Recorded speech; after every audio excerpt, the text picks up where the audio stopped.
let us assume that 264,000 is correct. Ali, in his address, said that $200,000 will be paid to households. Now, in the census, everybody is counted, whether you're a Guyanese, a Venezuelan, a Bangladeshi, or what. Whoever is found at the house. On the day, on census day, everybody is counted. So the 264,000 households have not been separated between Guyanese households, foreigners' households. That's the first problem you got. Because they later on said it is only to be paid to Guyanese households. So the question is, how many Guyanese households are there?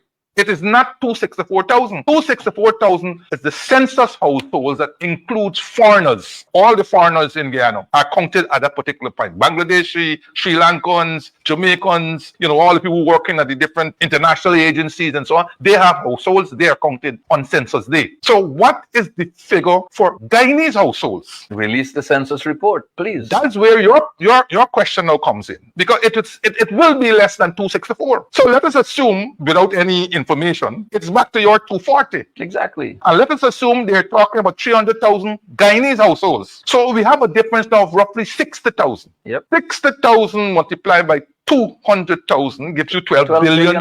Yes. Where is this $12 billion? How is this $12 billion going to be? That's the question you want to ask. Exactly. How is this 12 billion? And how that's why I tell you about this knee-jerk position that they've come out with. No study done whatsoever. How even if you took the census 264,000, could tell me now that you are budgeting for 300,000. How did you come up with the 36,000 difference? Let us assume that 264,000 were indeed Guyanese households, which we know is false. Yeah. How did you come up with 36,000? Why not 50? Why not 28? Why not 10? You understand what I'm saying? Yep. You have a huge problem. And then I saw him mumbling. I saw Daglo mumbling something when I asked the question, what about the 36,000? Well, there's something about maybe they didn't count. They got to go back and count some people, and some people didn't count. And you got to take account of the squatters. How many squatters are there?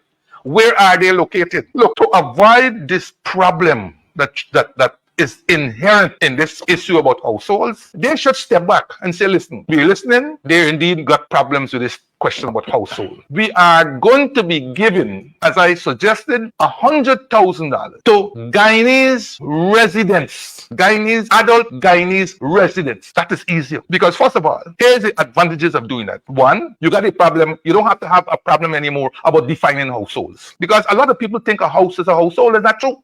A house is not a household. And you don't go around and say, well, look, I passed the house and so on, or I finished with the house. You might finish with the house, but you have not finished with the households. In the building. In the building. That's just purely a physical structure called a house. But in that house, may be several households. But then again, what is the definition? What is the definition that the government is using for a household?